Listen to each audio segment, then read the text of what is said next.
Hello and welcome to Integrated Rhythm, two swing dancing besties. That's Chisomo Selemani and myself, Bobby White, exploring race and other important topics in swing dancing and jazz music. This is a follow-up episode to an episode we did a couple episodes ago called The Gig, where we talk about this crazy gig. So this is a follow-up reaction episode to that. We want to thank our Patreon patrons so much for all of your help and others who have contributed monetarily to help us keep the lights on. Anyway, we hope you enjoy it. Here we go. Integrated Rhythm with Chisomo and Bobby. Hello, everyone. I am Chisomo, and this is my co-host, Bobby. Surprise! And we have with us two very special guests, one of which is part of the Integrated Rhythm family, part of the production team. Her name is Laurel Ryan.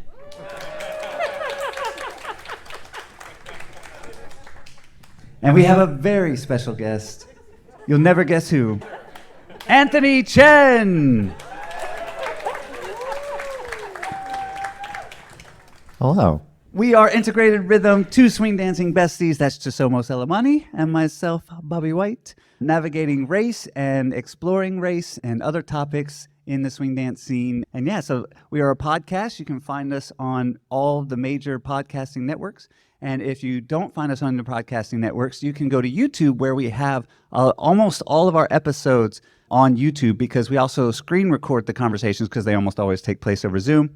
We record them, and that's also pretty lovely if you have the time and energy to watch the conversations, because we say so much with our body language when we talk. So it can be a lot of fun to go and check us out on YouTube. And so, Chisomo, what is tonight's topic? Tonight's topic is dance is healing. And so we find ourselves in a time of a pandemic. And according to Brene Brown, we've been battling two pandemics, one associated with COVID-19 and another one associated with considerations associated with race, right? And so as we're here today and here this week, we get the opportunity to connect, and we have these wonderful experiences that may actually be healing, especially after isolation. So we wanted to talk a little bit about that. So we are also going to, since all of you are our guests, we are going to also ask you all some questions. This is very exciting for us. This is our first live episode recording. So thank you so much for being a part of this. And thank you, Orly and Tony, for inviting us to be here. Yeah. All right. Our first question is, when was a time that you experienced healing through dance? And so we're going to ask our special guests and our hosts first, and then we'll turn it over to you and ask a couple of you the same question.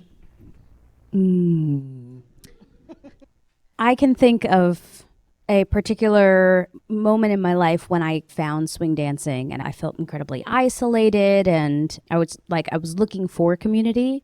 And so, of course, there's community in swing dancing, but I found just in the dance itself the ability to be expressive and playful and silly. And for once, I wasn't like the weirdest one in the room, which was a fairly new experience. I felt that falling in love with Lindy Hop had a lot to do with both the community and the nature of the dance. I don't think it would have happened if I had attempted another partner, or when I attempted other partner dances, just because the community and the dance are so integrated, like rhythm. Thank you, Laurel. I feel like for me, healing also can be just like personal growth, right? So not necessarily that something was broken, but that, I mean, so I grew up like a tiny, skinny Asian kid, and in a largely majority white population. I grew up in Albuquerque, New Mexico. There's some Hispanic population there too. But as such, I was always like picked on. And then I found swing dancing when I was in 10th grade.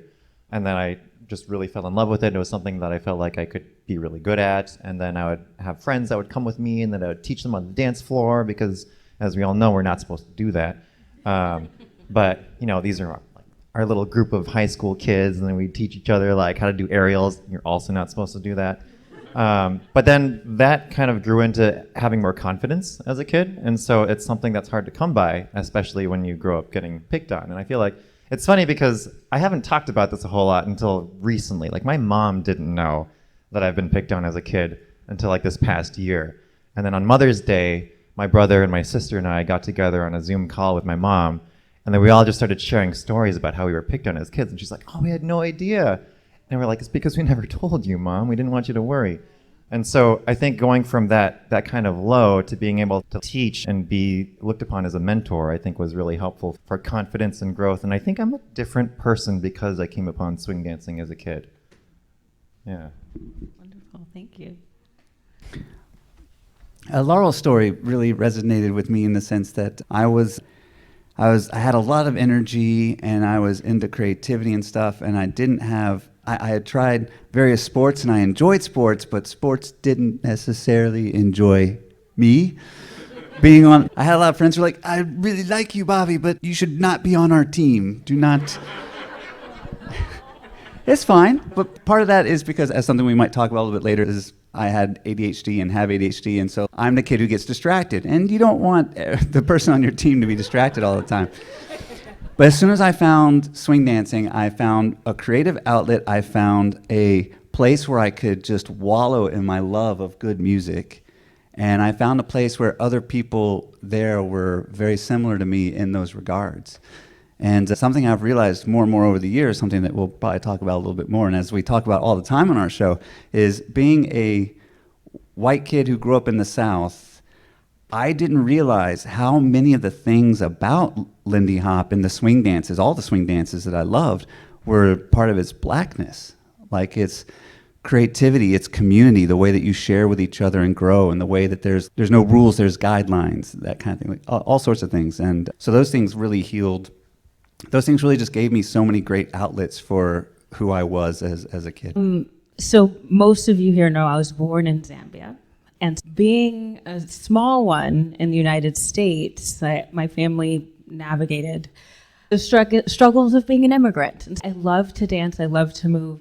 The first time my mom remembers me moving was to Baby Love when I was 2 years old, just bouncing.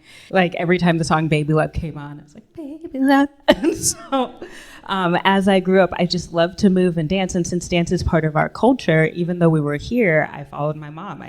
She danced, I danced, but I wanted to take formal lessons, and I never got the chance to do that. As I came to Lindy Hop in college and then went back to Zambia in my early 20s, I got involved with these dance troupes. And through that, I was able to express this thing that I thought I could only do on a concert stage if I'd been classically trained. And I started to realize that this thing that was part of me that made me whole was something I could inhabit and then also share. Because I didn't know that what I had was a gift that I could share until a lot later in my life. So for me, it's been similar to Anthony, where dance has empowered me to be more of me, especially social dance. All right, so now we want to hear from you, and so we're going to ask you to respond to that question. When is the time that dance has been healing for you? And we're also going to ask you to keep it a little bit brief. Got more for you. You can raise a hand if you have something you'd love to share. Yeah, yes. Taryn. Also, there is an integrated rhythm episode with just Taryn. Just want to throw that out there. And it's coming out. Okay, so for me, dance has been healing because my parents couldn't afford for me to have lessons, and it was always something natural that I was able to do. And at a certain point, I got sad. Does anybody remember the show Fame? Yeah. I wanted to live at that school, and that was just my entire life. And I always imagined that's how my life would be, formal dance training. Someone said institutional dance training. And at a certain point, I realized that was never going to be my life. And I grew up and got married and had kids, and then I got involved in ballroom dancing. I competed in ballroom dancing, and I got involved in musical theater where I ended up becoming a choreographer for main stage shows because it was in there, you know, and I'd have these visions. So dance for me was healing as something that I never thought that I would have or do. And it also gave me a singing career. Dance has made my dreams come true. Dance has given me some of my closest friends and given me the best times in my life and the other things to stem from that. Well, thank you so much. Yeah, feel free to clap. We'll come over there just a second. Oh, I'll go next. So, should I keep it on the mask? Okay. This is a funny contrast to what you just said, Taryn, because my life was education through dance since I was like 3. Like so all of my schools from like 4th grade on, it was like math, science, history, and then like ballet modern. Like it was just part of my curriculum. So it was like, that's how I grew up, like with dance in my schooling. But I think doing Lindy Hop was like my first time doing like a social dance where it was just like I had like freedom to have a personality, and it wasn't just like these are the steps and this is how to do them. This like anything outside of that is wrong. So get it like this, and then you're going to perform that for your family and you're going to look great. Because that was, you know, ballet and modern and all of the other styles. So it was like interesting to have something where it was like, okay, you can throw in boogie back and throw in the Dougie and then boogie forward and Shorty George and then start crumping with your friend. Just something really fun. And yeah, that kind of said who I was. There wasn't that room in the other styles. And then the timing of it was also perfect because I was like beginning to experience some social anxiety and depression. And in high school, just from feeling like you had to, like there was expectations set for who I was, like my humor and who I was. So I felt like I always had to hit that mark of what people thought of me as. If I was lower, it was like I failed today because I was like below that, or that wasn't, I didn't reach maximum potential of you're hilarious. So also just helps get that out of my brain. And so, yeah, the timing of it was good. Yeah, made like a second family. Like Julia's like my other mother. Sam's like my brother. Yeah, it was very good timing and a nice break from the institutional dancing I'd been doing. Thank you, Brandon. We have some hands over here. May I ask that people say their names? That is a great idea. Do you mind saying your name before you tell your story? My name is Eric. This was based on a really horrible day that we had one day a few years ago. People might have heard about the Boston Marathon bombing. Well, unfortunately, we had friends who were running or right near the finish line, right near where all the bad things happened. And when that happened, we were all on Facebook, checking each other out, making sure everybody's okay, full check-in mode. And that was great. Well, one of the sad parts was there was an officer who had been killed, and he had recently started taking Lindy Hop classes, and some of us knew the officer. Well, that evening, they opened up the doors to where the scene normally gets together for our weekly dance. Everybody came there, just support each other, be there, and it was really uplifting to know everybody treat each other as family. Not just dancers, not 2 minutes, see you later much, but are you okay? We just want to be there to help each other out, really take care of each other. And that's when I knew that it's not, Lindy Hop's not just dance, it's family. Thank you so much. Thank you. Hi, my name's Elaine. You've all been talking about psychological and social healing. Mine is purely medical. A doctor prescribed. I had some pain in my back, and my doctor said that the kind of movement from swing dancing, as I described it, and she knew it, was the best possible thing I could do for my back. And so it's literally doctor prescribed, and I've never had so much fun taking medicines. Thank you, Elaine. Thank you for sharing. Hi, my name is Hannah. So when I first started swing dancing, my family were pretty skeptical about it. But the more I got into it, I found that it was a wonderful opportunity to open up conversations with particularly my father's side of the family about our family history. I studied history in college. I'm a huge African-American history dork. It's also part of my family, so yeah. I learned through just sharing my experience with dancing that my dad used to love jazz music. He had a career as like forget it, rock and roll stuff. But I also would talk with my grandmother, Sylvia, and my great-grandmother, Frances, when she was alive, about the jazz music they loved. And when they would go to all of the clubs and restaurants on Pennsylvania Avenue in West Baltimore, because that was where they lived. And it was really special for me to learn how my own family were connected with Baltimore's history of jazz dance and music, and then that my city actually had an important past with that too. As a young person, I was always concerned that I came from this really poor and unremarkable family and that we didn't really have anything interesting about us. But through learning about jazz dance history and music history, I was able to find that my family and my home are connected to a really important Black American history of art. And that was very healing and powerful for me. Thank you for sharing, Anna. It's wonderful. Thank you so much for your contributions, all of you. It's amazing to hear the ways in which dance is healing, and I love that your doctor prescribed swing dancing. That's amazing. We actually have a physiotherapist that's in our swing scene in Cleveland, Ohio, and he talks about how African-based dances are really great for your back because of the way that you connect with the ground and use your, you get it. So that's wonderful. As I said, we have another question that we'll pose first to our guests and then to you all. The next question is a little bit of the opposite of the first one. What are some hurts, some wounds, some injuries within the swing scene that we should think to address? Yeah. And so, yeah. I know. It's that moment of, I experience this moment often as a college professor. I'm like, okay, so I'm going to ask you a question. And then I'm like, okay, so now I answer the question and just blink, blink, blink, blink. So. I mean, I feel like there's definitely ones that we can talk about, but there are people up here that are way more experienced and knowledgeable about it than I feel like someone else should talk about these things. I mean, we want to hear everybody's story. So we're going to talk a little bit about storytelling and the importance of what we just did and hearing from each other's perspective. So if you want to say something, Anthony, feel free. Yeah, I guess the thing that's really on a lot of folks' minds right now is how essentially whitewashed swing dancing has become. So it's a hurt in the sense that we really want to be able to honor where it came from. And there's a lot of Lindy Hoppers out there that don't know the history of Lindy Hop. And something that I'm working on as a teacher is to be able to include more of the history in the classes and the dance, to be able to honor that and to allow more people to know about where it's coming from.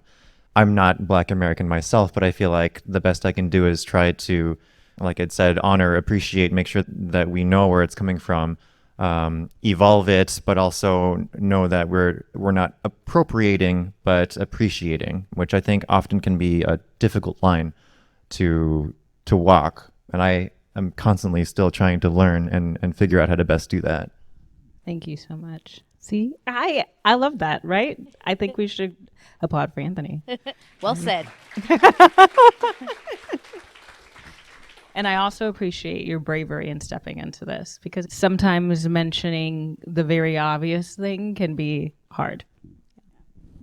I do think that, I guess to just add on to what Anthony was saying, that there is a lot of conversation around how do we honor our elders in the community, how do we honor the history of the dance, but something that I'm curious about is, now that there has been more recognition, especially with the George Floyd and Black Lives Matter protests of 2020, I'll bet a lot of people in here were pretty active on Facebook and Instagram, but it does make me wonder, and I think a lot of the Black dancers are still wondering how it's going to change our community. You know, where is that evident? Is it evident in just us being up here? Is that enough? How are we making it a better place for the people who are already here, have been saying things and been accustomed to being ignored? You know, it's just a constant, that healing is an ongoing therapy. It's like occupational therapy as opposed to just like a surgery. But also, like Lindy Hop, granted, it was created by teenagers who were like, my brain isn't developed, I'll never die. Faster, faster.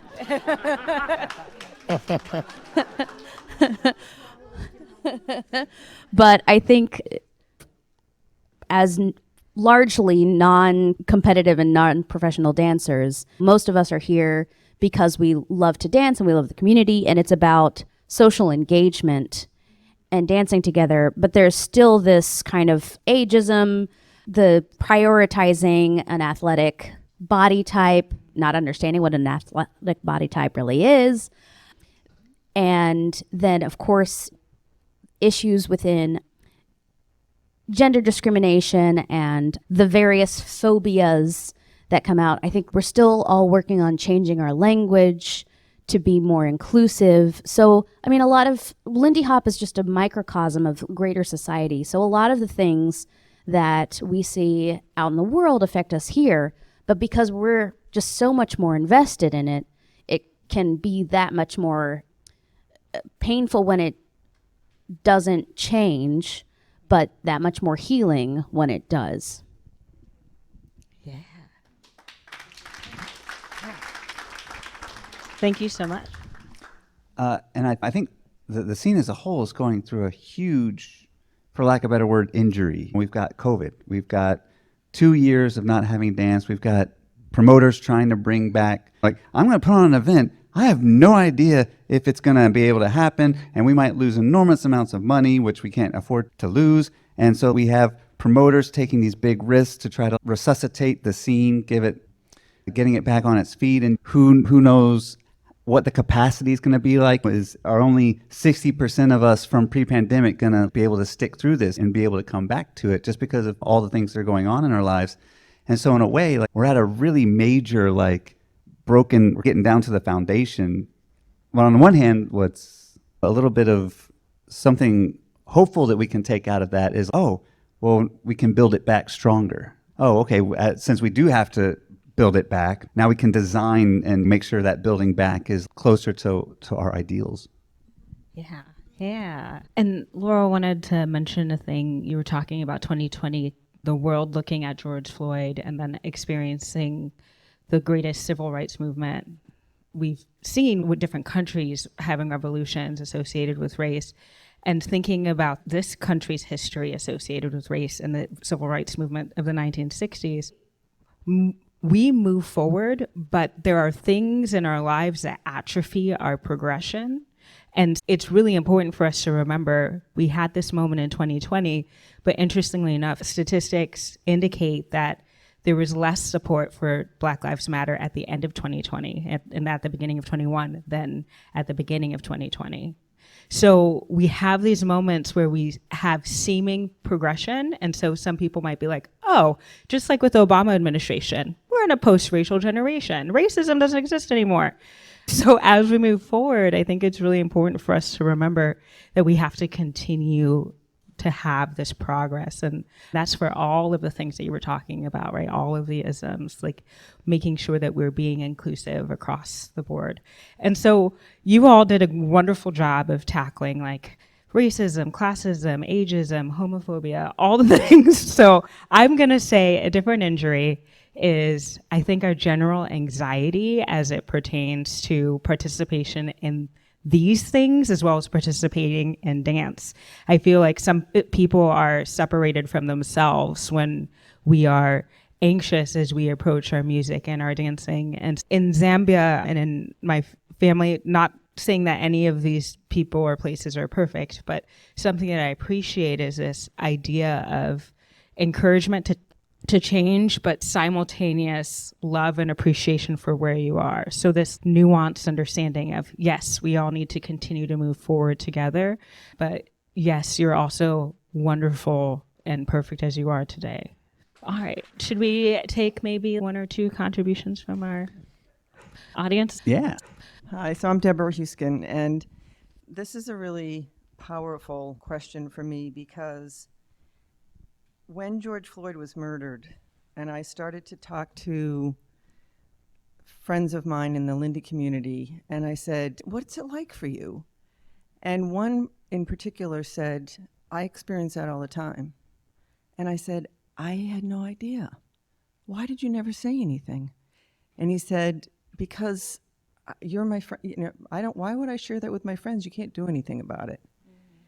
And what it made me think about And what I try to do now, and what I'd really love to encourage, particularly the white people in the room, to think about is to ask questions. Why are there no black people here? That is such a simple question to ask. If you're in a room full of white people and you look around and there's no black faces, ask why there are no black faces in that room. We just did a Lindy exchange in Tucson, Arizona. And it's a pretty white community out there, but it's not an exclusively white community by a long shot. And I asked the organizers, how come I'm only seeing white faces in the banner on the webpage? And bless their hearts, they were open to having the conversation with me. They'd never really thought about it. It was a student-organized event. They hadn't really thought about it. They were paying attention to school. Once I introduced them to some people in the community, they were very open to expanding what they were doing. So ask, where are all the black people? It's such an important question, especially for us white people. Thank you, Deborah.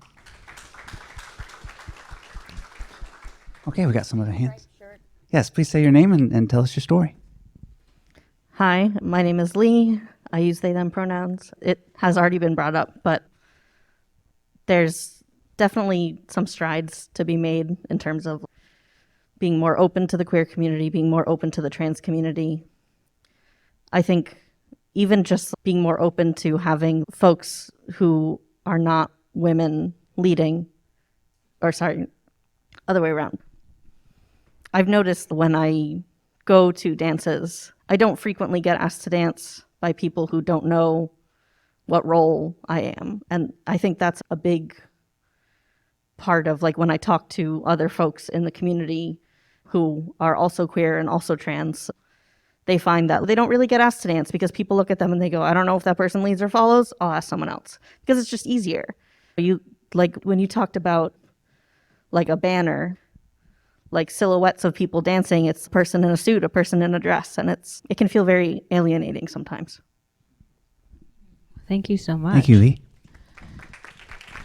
Yes, I'm Lynn. We have left out one category of hurt in the community, which unfortunately is a part of our past, which is sexual harassment and assault. And Rochester, New York has done a really good job of putting together conversations on the subject about boundary setting and consent and all those kinds of things to try to help prevent the issues and get support for people when it happens. Thank you, Lynn. Thank you so much. Yeah. Anyone else want to share? All right. Okay. Thank you. This is an amazing discussion, and I appreciate the themes that are coming out.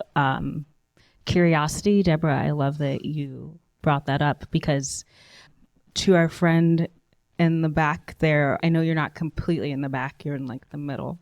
What they said was really important. And so there's the question of who is in the room, right?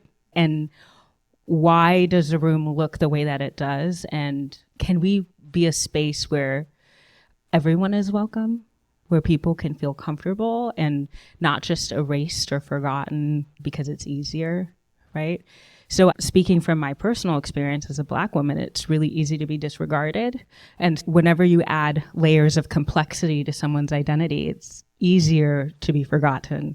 And so we have to be really intentional about making sure that we honor everybody in the room and those who are not in the room. All right, so the next question is, do you think that it's possible for our dance community to experience healing, racial healing, healing related to gender discrimination, healing associated with ableism, ageism, all the things that we're talking about? And so that's a really big question, but it's a do question. I'm a speech pathologist, so a do question is a yes or no question. So do we think that we can engage? Do you think that it's possible for our community to experience healing as we engage in dancing? Yes. Thank you, Laura. Yeah, I think we are making strides. And like many folks have said, is that it's going to always be a work in progress. We're never going to be like, we did it, we're done. But one thing I love about the Lindy Hop community is that it tends to be trailblazing for other dance communities. So for example, when we started changing the name Jack and Jill to Mix and Match, or DRA or some of the other names that we have for this type of competition, I think that was a great step just to be able to make it less binary. Whereas other dances like West Coast Swing or Salsa, those types of communities are a little bit further behind, but they're looking to us as a role model, essentially. And there are folks in the West Coast Swing community that are trying to work towards that as well. And it shows them that this is something that can happen. But for example, in that community, you can't have a partnership if you have someone leading that doesn't identify as a male. And you can't win, you can't place in those situations. And then it gets worse from there. So I think these are conversations that are happening in these other communities. And I think it helps when they see communities like ours that are making steps in the right direction.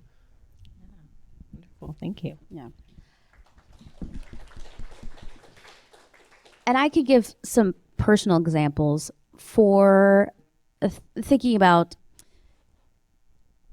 inclusivity. And I'm from Tulsa, Oklahoma. Oklahoma is a pretty conservative place, and I grew up in a religious community, and my whole family's still there. And so I have been able, through my association with the swing dance community, to give more insight to my own home community about what is gender and what isn't it, and what does it mean to be trans, and what kind of relationships.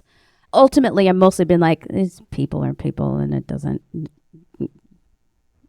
it's not, the fears that, or confusion that they might have had because they aren't around as many people who feel safe being open with their identities.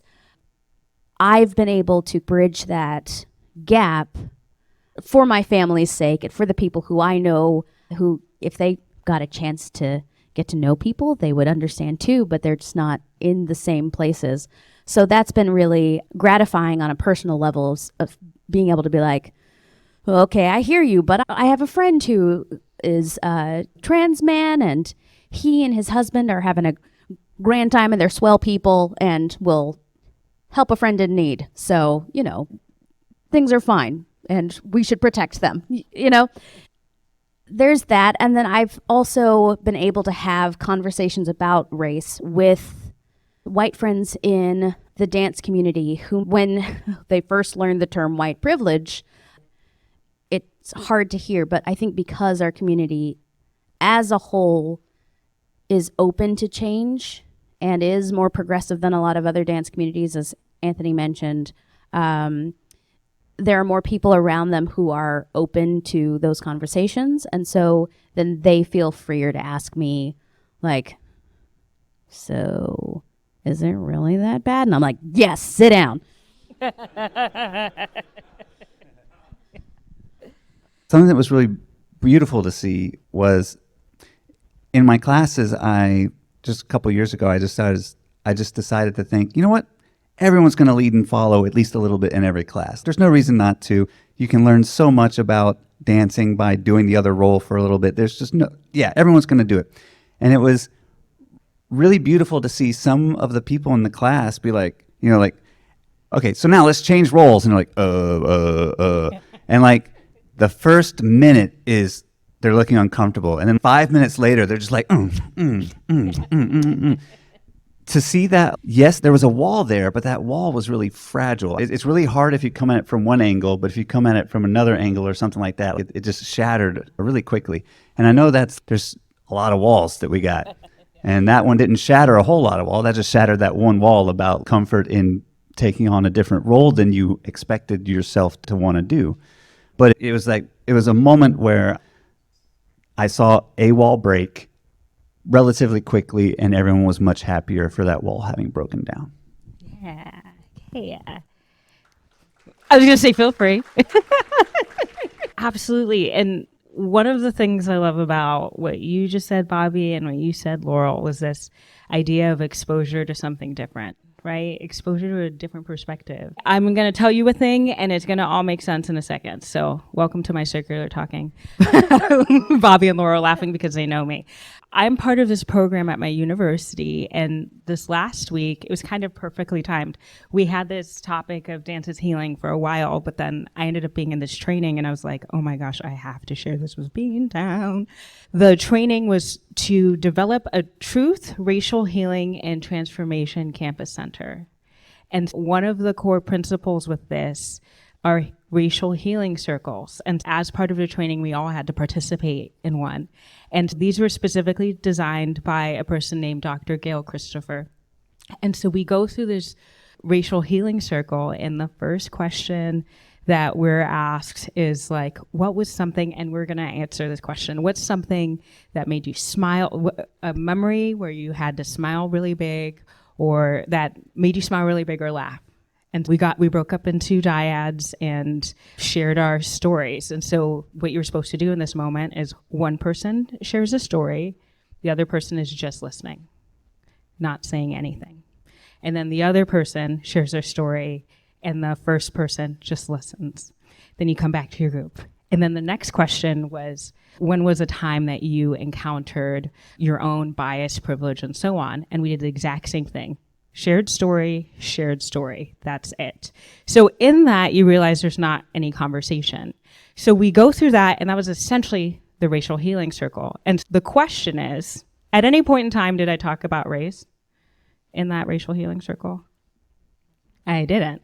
Because a healing circle provides us with the opportunity to engage in deep listening and to hear other people's stories. And it's a well-researched fact that narratives are impactful. And so that it actually brings us to why we are here today and why we have our podcast. We share stories so that people can hear the stories that otherwise they wouldn't have access to. Because when you get to know someone else, you can see their humanity and you can see yourself in them. It doesn't matter how different they are. We start to see our shared humanity. And so we experience healing through the process of sharing our stories and engaging in deep listening. And so that is my answer as to why we can engage in healing and dancing. But going back to Deborah, we must engage with curiosity and be willing to listen without responding, even if it hurts just a little bit, right? And if we're uncomfortable, to question that discomfort.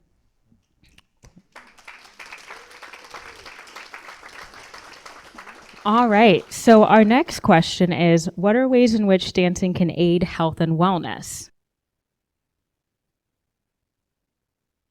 I'll go first. So I think one thing that's really great about dancing is that I've always called it free exercise, because you don't really think that you're exercising while you do it. And then 30 minutes later, you're like, why am I so sweaty? Why is it so hard to breathe? And that's something that I know a lot of folks, I'm sure everyone has a general feeling for that as well. Dancing is something you do because you enjoy it, and it also happens to be good for you, maybe good for your lower back. The other thing that I also find that's really helpful about dance is that maybe for some folks, it's like the first physical activity, right? So maybe you don't do a lot of sports, but then this is the thing that really got you into movement, into using your body athletically. And then from there on, you're like, oh, I really want to get better at dancing. I'm going to keep doing these other activities too. Like maybe I'm going to check out rock climbing, or I'm going to check out biking or running because I want to get better at dancing. So that sort of thing, I think, really builds on top of each other. So I think it's, in many ways, can be helpful for you. Yeah, thanks. So my other passion, other than dancing, is writing. And talk about a yin-yang balance world. I could stick myself in a room and stare at a computer screen and not interact with humans for a really long time, and then I get a little cross-eyed. And then I go out to a social dance, and all of a sudden, I'm back in. I'm energized and happy and feeling full of life. Like I remember the first time in the pandemic, after a few years of the pandemic, going to my first social dance, and I was really scared and nervous. I was like, I don't know, how is this going to go? And first off, it was some of the best dancing I've ever felt in my life, because I just literally did not care. I was just so happy to just be back in a space, listening to music and being around other people. And I think I'll never forget that feeling. I went from really kind of down in the dumps to being like, oh my God, and just feeling full of life again, from even if just for a few days. I also have ADHD. And I'm going to guess that a lot of people in this room do, because I think that not everybody, but self-medication. It is, honestly, like all of those, for those who aren't familiar with what ADHD does, it's just in your brain, some of the chemicals that our bodies produce don't get to where they're supposed to go at the same amount, in the amounts that they're supposed to get to. So, serotonin and the other ones. Dopamine and the one that starts with O, that's not oxytocin. Thank you. We have the most well-educated audience. It's amazing. Yes, I know that there are doctors out there, so feel free. I remember when I got diagnosed pretty late in life, which is not uncommon for women. I think it was a couple years after I was dancing. I remember feeling like the only time that I felt like a competent adult was when I was on the dance floor or when I was teaching dance. And after I got diagnosed, I was looking up all these ADHD brain chemistry hacks, and it'd be things like pet a dog, go for a walk, hug a person, accomplish a small task. And I was like, dance does all of those things. I get to touch a person. Sometimes there's a dog.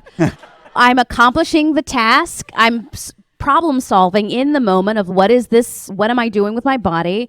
And I also get to really enjoy some fantastic music, and it's the social engagement of it all. It's genuinely good for my brain. And I will say that I got into this Facebook group with a couple of other women who I kept talking about. I don't know, when you're newly diagnosed, it's pretty much all you can talk about. When I was like, oh, this happens because of ADHD and dancing's really good for it and blah, blah, blah, blah. Well, since they've all gotten diagnosed with ADHD, because they started to recognize the things that I was talking about in themselves and in their own lives. And so now we're a little ADHD group, but it started with just me. But thanks, dancing.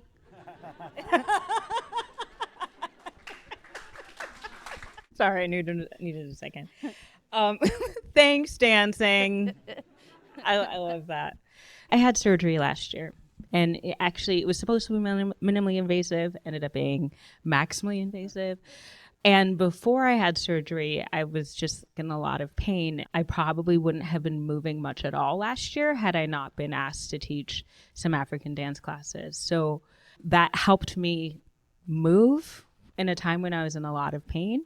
And then getting ready for Beantown, so not that long after I started to recover from surgery was I asked to be a teacher here. So I was like, homegirl's got to get moving. Since the beginning of middle of January, I have been walking. The hope of dancing and getting here was what kind of aided my physical recovery, and still in the process of recovery. But thanks, Beantown.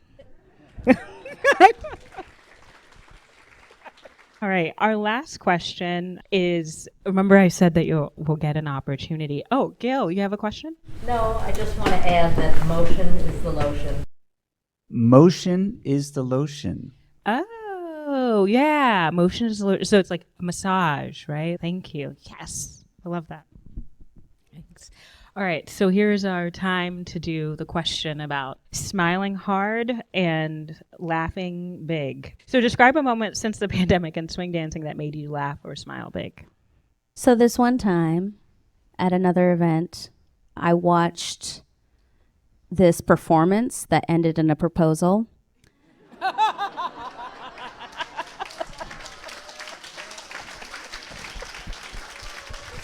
I wonder who that was.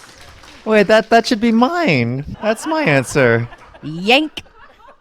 No, it's like one of those movies where you hear the story from different points of view. Because what I remember was the betrothed in question coming around from a turn and being like, oh, F expletive, really loudly. Because instead of the next move, she saw Anthony on the ground holding a ring. It was, what the f? But she didn't actually say it. I think she just thought, and if you listen to the video really carefully, she stops herself right before that. But that was Irina's actual response because she was actually surprised. And she's a little embarrassed about that, but now this is on record. Millions of views. That was a beautiful moment. Is that online? Can people watch that? Yeah, it is online. It's been shared a bunch. It's a little crazy. It's on YouTube. It's also on Portugal and Turkey news sites and Colombia. Yeah, I would not expect this weird captions that say ballroom dancer surprises girlfriend. Come on. Wasn't it like in the This Good Thing or something like that? I don't even know. Yeah, no, Upworthy. Yes. Yeah. And I was not at said event, but I believe wasn't it live broadcast on the computers? Maybe it wasn't, but I did see the video that night, and I was like, "Wait a second, what's happening?" Vocal intonation by Laurel. Let's see. Jessica, my wife, and I were in a group in New York, a performance group, and Julia Loving in New York was putting together the World Lindy Hop Day performances in conjunction with ILHC, and she asked our group to perform. And I just remember we went out there and we threw down, and we were so proud of what we did, but it was especially being in that room with the elders of the dance, with so many of the young dancers and our peers, and the fact of all that we'd been through. And just to be able to go there and just do that was one of the most powerful moments I've had. It was filled with so much joy and happiness. Wonderful. I don't have any more. Stop it. I'm just kidding. That's the big one. Oh, so you are just double dipping into Laurel's happy moment? Get your own. Always a Okay, black fine. woman doing the labor. Fine, it was your happy moment, whatever. And we thank you for it. Thank you. You should definitely go watch it. It's fantastic routine, period. They're just such beautiful dancers. And then on top of that, the ending is just so like, Yeah. I think, thank you. One of the funniest things that I really love about this is when it goes out into the internet, then there's just a bunch of people who comment on it, YouTube comments or internet comments. And I would scroll through all of them and read them. And the funniest ones were talking about, so my brother was the one who recorded the video. And in this video, if you watched it, like gets up and he gets right behind me. So you can see like the back of my bald spot right here. And you see basically Irina's reaction from how I perceive it. And there's at least 3 or 4 comments from folks on YouTube that are like, what is this cameraman doing? Or cameraman's trying to smell his hair. Like, he's not a battlefield correspondent. I just thought it was hilarious. It's so funny because it's like they expect professional production when it's your personal. It's my brother. I thought he did a great job. And he was on a phone, yeah. He did a great job. Yes, the camera is pointing in the right direction. Right? Yeah.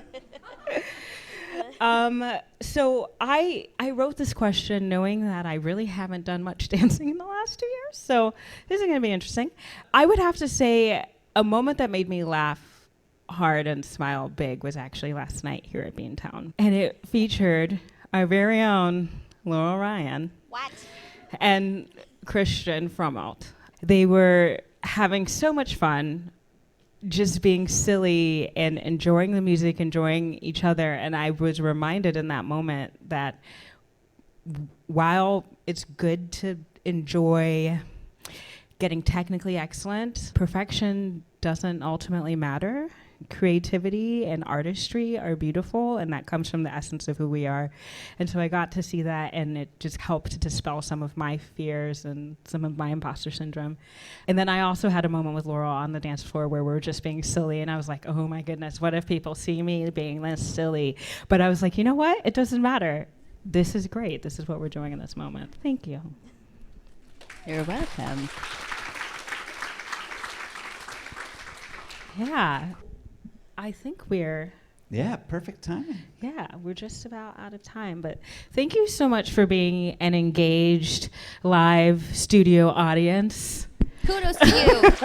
This is so cool. This is really cool. So exciting. I'm used to being in my living room, watching him be in his living room. With my horrible camera and really bad lighting. But the thing is, I do really have to say that Bobby is one of the best people that I know, and he does the editing for Integrated Rhythm, and I've had lots of different people who are like, how? I actually had a friend in Ohio who's like, are you flying to New York every week? What's going on? I'm like, no, my bestie's just really good at editing and sound design, so thank you. Well, thank you, and thank you for being awesome and amazing in every way. Thanks, Bobby. But yeah, so this is Integrated Rhythm. One thing we did not do, though, is sing. We promised the folks some songs. Oh, yeah. So I'm staring at you, We did. production in the description. You said there might be singing. Okay, so for those who have listened to the podcast before, my late roommate and bestie and I created the music for Integrated Rhythm. I'm just going to ask everybody to join me in singing in your own tune, Integrated Rhythm with Chisomo and Bobby. On the count of 3, we're all going to make up a tune. 1, 2, 3. Integrated Rhythm with Chisomo and Bobby. Beautiful. Thank y'all so much. That was amazing. Laurel Ryan, Anthony Chen, thank you so much for being awesome. Chisomo, Bobby, good night.